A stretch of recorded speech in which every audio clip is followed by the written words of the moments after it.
Thomas here with Much Profs, going to give you another how-to video. Today's build is a bit special. No, not in terms of what it is, but who it is for. A couple of years ago, I had a privilege to work with Ben Eady and Stephanie Chan as they were trying to promote for a Kickstarter their foam EVA scale mail and chain mail. I built a few things out of their product to showcase it, and one of those items was given to Adam Savage as a gift, the Viking helmet that I made. And it's always been one of those moments that I was like just beyond myself that he was impressed by it.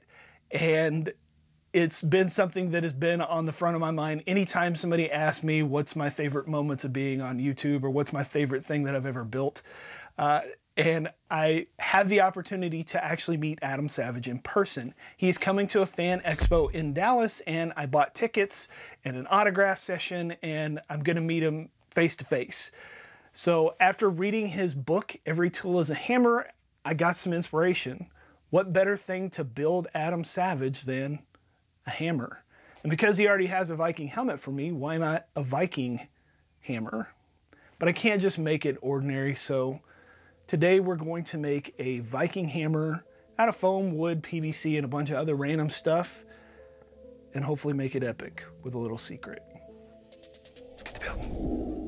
This will be a pretty long video as I need to not only make a hammer, it's a lot of other pieces to it. I need to make 2 wooden cases to house a hand-bound book and carpenter pencil set, leather and foam accents that will require design time on the computer, foam fabrication, woodworking, leatherworking, and painting. It is a hodgepodge of skills for sure. To begin the project, I need to make the wood cases that everything will be built around. I'm making it out of wood to give the whole build structure. To do this quickly, I went to a free website called MakerCase where you can type in the dimensions that you want, set it up as an open box. I tell it the thickness of the material I'm using, and I wanted to join the parts with finger joints to increase the surface area of the glue up. Once I have the pattern mapped out, I download it and import it into my Glowforge software to cut out on some 1/8 inch plywood. I need a total of 4 of these trays to make the boxes.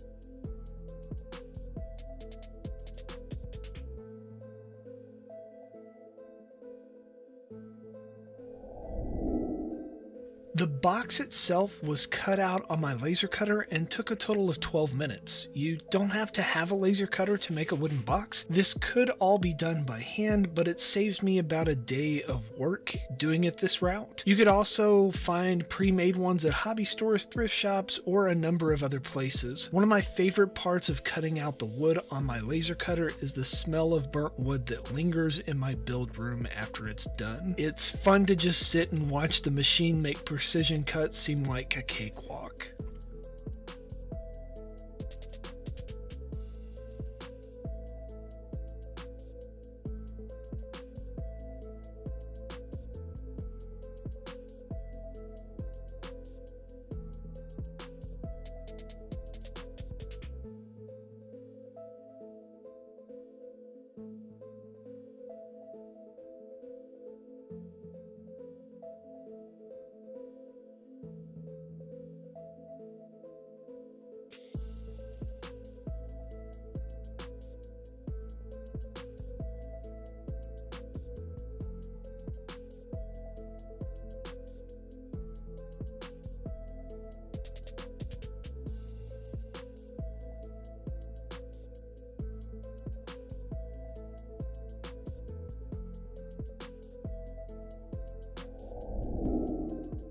This is actually my first box out of the laser cutter. I put this together and realized that it was way too big for what I needed, so I had to go in, redesign the size, and cut out more pieces. I also originally planned on only having one side open up, but logistically made the decision to make it symmetrical so that the weight would be evenly distributed around the handle and allow the handle to run down the center for more support. To put this together, you just need a little bit of wood glue and some painter's tape. Spread the wood glue into the finger joints and apply them to the base. The painter's tape will give enough clamping power to keep the parts in place until the glue is dried up after about 2 hours or so. After the second time, I changed how the hammer would open, so you may notice an extra strip of 1/8 inch plywood on one side of this box. It's to allow for the hinges to screw in and give more of a grip on the wood.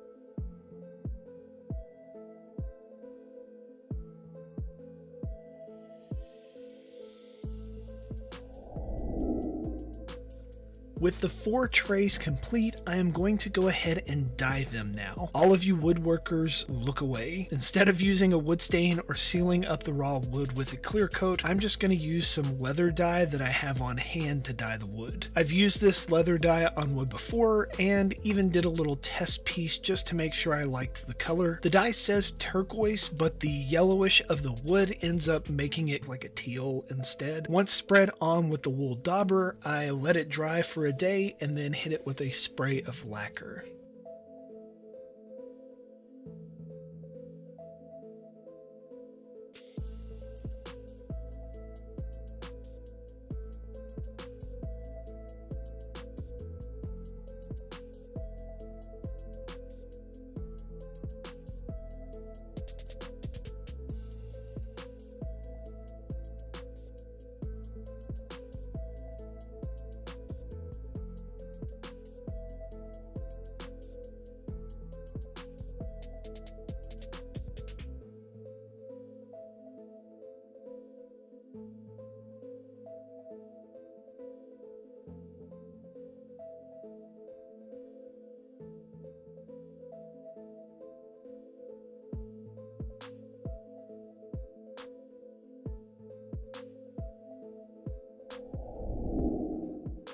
I am making the boxes and this book at the same time, so you might see some bits pop up out of place here and there. For me, it made more sense for the video flow to have all the box parts together and the book parts together, just giving you a heads up when you see the box pop up without staying on it here in a second. I bought a sketchbook for this build, but it ended up not showing up in time, so I had to improvise. I had a larger aged sketchbook that I bought a while back for another build that I'm just gonna dissect. It was a little too big for this build, so I'm breaking down the book, cutting down the pages and the leather, aging the edges by sanding them and staining them with acrylic paint, and then rebinding them together with the leather cording. If you haven't read Every Tool's a Hammer by Adam Savage, you should. Prior to this build, I read it to get some inspiration for some of the details that I wanted to incorporate into my design. I know Adam loves boxes to house his props in, and this prop kind of will act as a box to house in its own inner prop. He also talks about loving to draw in the book, which led me to make an aged sketchbook to put in there. And the carpentry, pencil stuff, he does a lot of building by hand, out of wood, out of metal, out of a number of different materials. And I know how he said that he likes a very specific type of mechanical pencil. I found these carpenter ones that I thought looked pretty cool, and maybe he could give them a try. I bought a second set for myself.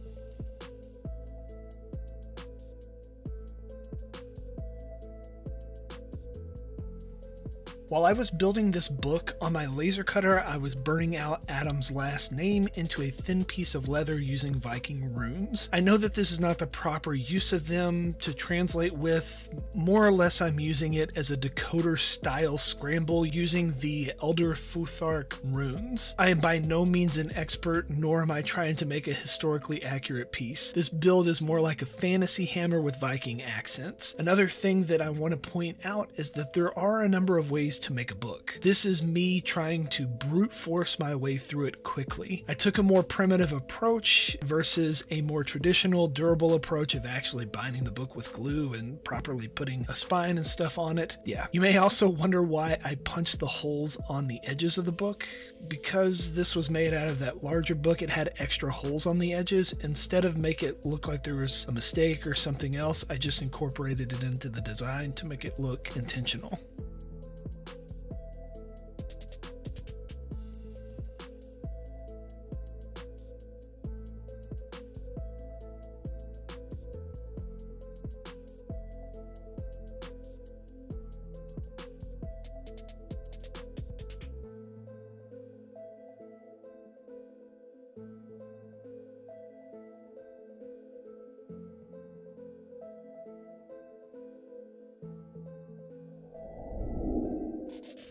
After frustrating all the woodworkers and bookbinders out there that may be watching this, now it's time to frustrate the leatherworkers. I find it hilarious how someone will criticize a complete stranger in a comment on a video for not using the techniques that they would have used themselves. There are dozens of ways to do any order of tasks, and in my experience, the best way for me to learn is by watching others and my own personal failures. I didn't want to punch holes for all the borders of the Savage label, so I just stitch the part I cut out and then use some leather sewing thread to just stitch that detail on the edge. Later, I'll just contact cement it in. I should have let the leather dye sit for a little bit longer because it ended up staining the threads, but sometimes impatience can have happy little accidents, and it stained the thread, and I think it ended up looking pretty cool.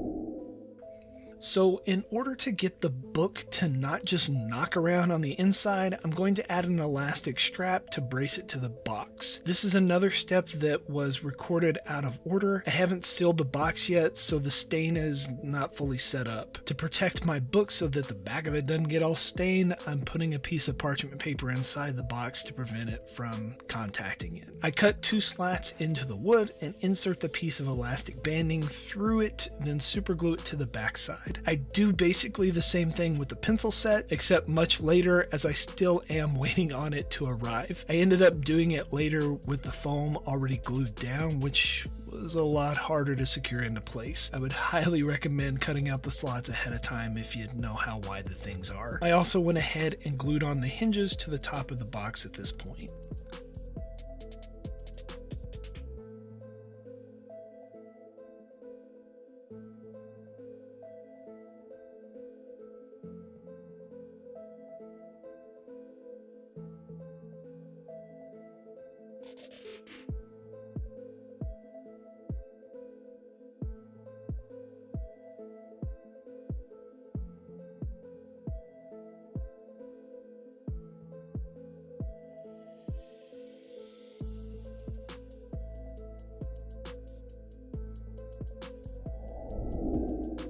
Now on to the foam fabrication portion of the build. I wanted the boxes to add structure that I wouldn't have been able to get with foam. I sanded 2 faces flat on the piece of 2-inch diameter PVC. That way it will lie flat on the wood. The foam in the middle will bridge the spacing on both sides of the PVC to lock it into place. So I use a piece of 24mm and a piece of 10mm EVA foam to get the thickness I need for that gap. I did a test with some contact cement and super glue to see which one would hold better, knowing that the super glue would, but super glue is a lot more expensive by volume than the contact cement is, and I was just checking. Even after ample setup time, it easily peeled off of the wood with the contact cement. It took roughly 2 bottles of super glue to cover all the wood bits with foam. Once covered, I beveled all the edges to allow the hinges room to open up, and because I did that, I wanted to mimic it on the other side to make it symmetrical. This added a little bit more complexity to the hammer shape.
The faces of the hammer need to be covered. Instead of just a thin sheet, I'm going to overhang them just a little bit so that it hides the seam and makes it less obvious that the hammer has a surprise on the inside. I'm also using some more of that 24mm EVA foam and cutting off a couple of chunks. When I go to glue it up to the main body, I only put the glue on the middle of the assembly. The 2 outer doors do not get glued down. This way it allows them to freely swing open.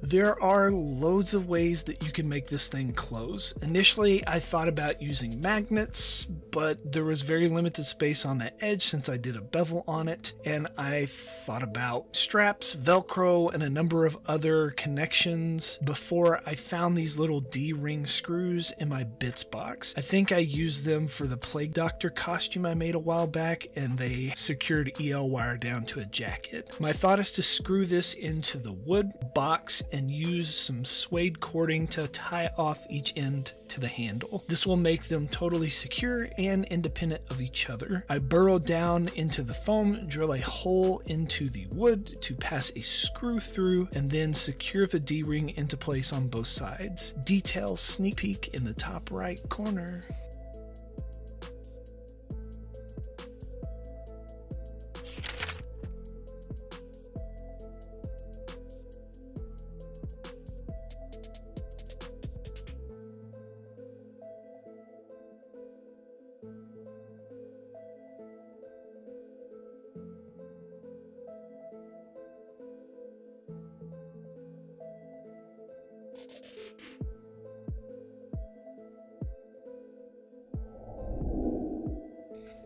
So I probably spent a good 4 or 5 hours designing all the little engraving bits that I'm going to add to the outside of the foam, none of which I recorded, I don't know. You could totally burn in this stuff with a wood burner, glue on bits from silicone molds, or even hand sculpt it with some clay foam directly onto your build. I chose the laser cutter. Now there are several panels that I put on the outside of the hammer. Some were pulled from Viking carvings online, some were adapted to fit my build, and others were just drawn from by scratch. The piece I am currently gluing has significance to a story from Adam's book. He talks about a teddy bear he had as a kid named Jingle. His first memory of creativity was at 5 drawing this bear. Adam said it was at this point that he realized his bear could be anything, so I decided to make Jingle into a roaring bear on this Viking hammer for him and include the name just like in his story off to the side, except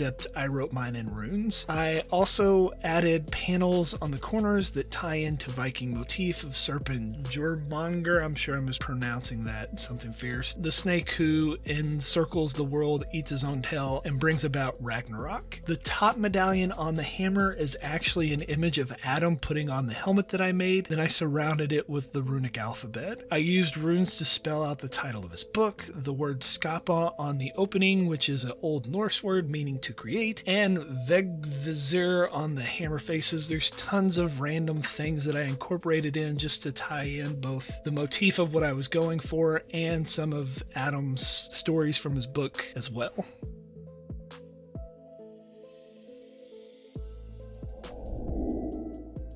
For the pommel of the handle, I cut and shaped a piece of 48mm EVA dowel and then glued my Much Props logo with runes instead of normal letters to it. Then I just super glued that to the PVC. You may also notice at this point that the PVC pipe has stepped down in size then back up. Initially I'd cut a big long piece because I didn't know how long I wanted the handle to be. When I finally did cut it, I cut it a little too short, so I lopped off right up close to the hammer, grabbed a smaller piece of PVC, shoved it into the bigger piece, and here's that step down effect. It'll all be covered up with leather later, so it doesn't really matter. The smaller diameter PVC actually ended up making it feel better in my grip in the end.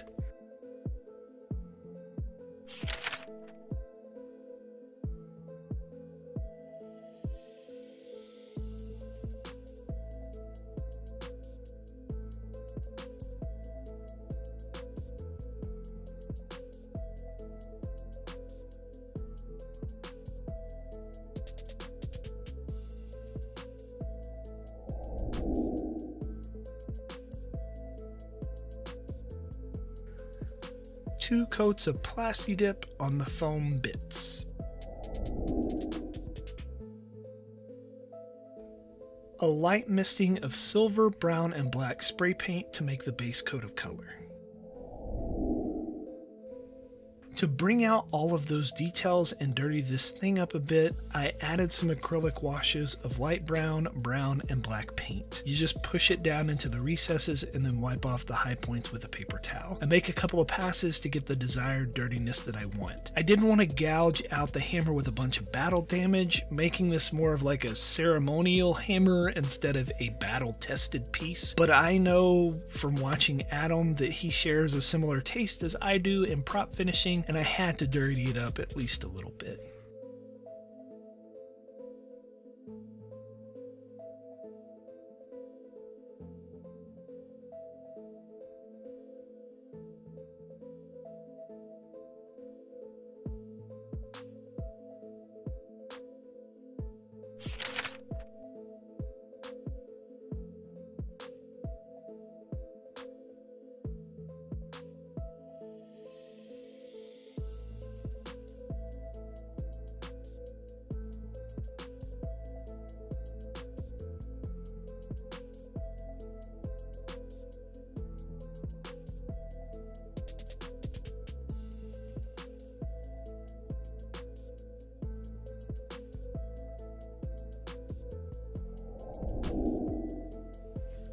To make those engravings stand out even more, I decided to color certain bits with some metallic paint pens. I have tons of these paint pens from different brands, but they all pretty much work in the same way that a marker does. A nib at the end is saturated with paint when pushed down onto a surface. So you'll see me dab them off to the side every now and then to reload the paint onto the tip. I chose gold, silver, and copper as these were the colors that I used on the helmet that Adam has of mine. I just hit the high points and leave my dark washes in the recesses. For me, I can hold a paint pen a lot steadier than I can a paintbrush, and the coverage makes it easy to get in just one pass.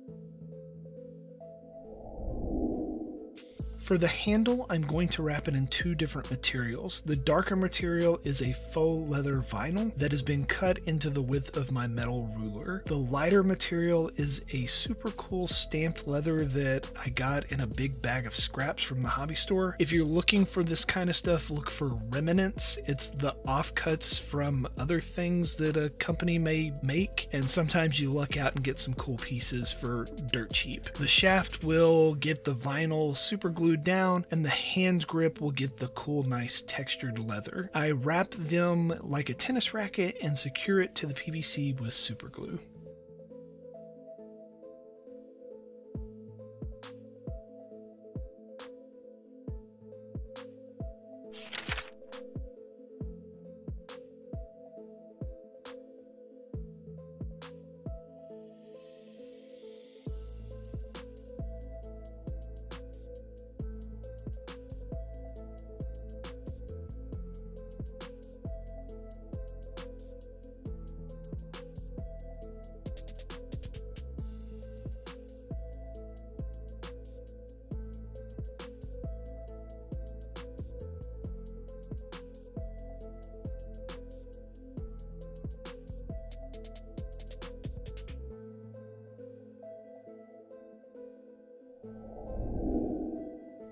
I'm not really sure about the color choice here, but I thought it would be more fun instead of just another shade of brown added to the hammer. The inside has this nice vibrant turquoise, so I thought why not add some of that to the outside as well. I super glued it down around the top, middle, and bottom, following the spiral down on my other strips. To tie more of this color into the build and make it seem like the runes were glowing, I went back later and hand painted in a color shifting turquoise paint into the runes and certain parts of the other carvings. Hopefully Adam enjoys this hammer. I'll try to make a post later on my socials or somewhere to get his reaction of the gift. Tomorrow, June 8th, I'll be giving it to him, which also just happens to be my birthday. I hope you all have a lovely weekend, and I'll see you next week.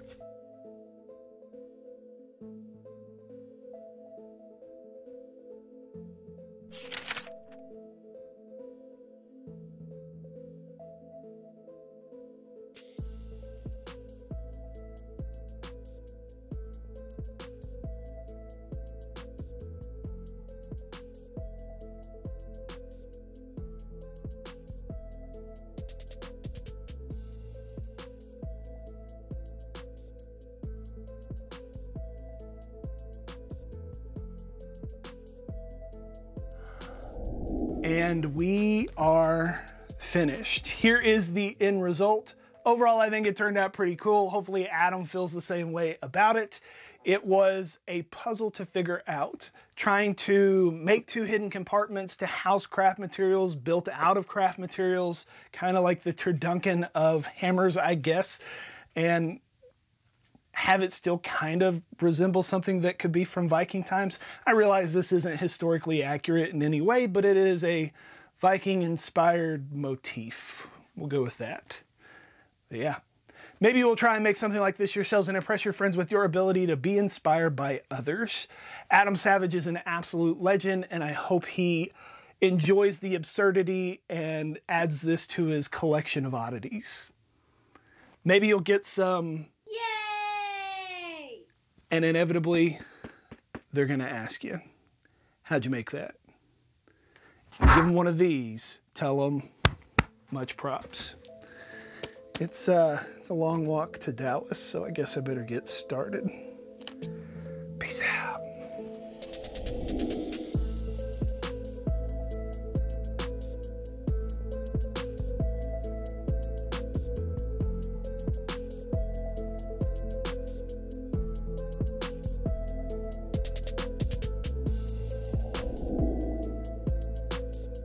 If you enjoy what I do here on YouTube and want to see more builds like this one, please consider joining these awesome people listed here with me over on my Patreon to build a bigger, better, more creative community together.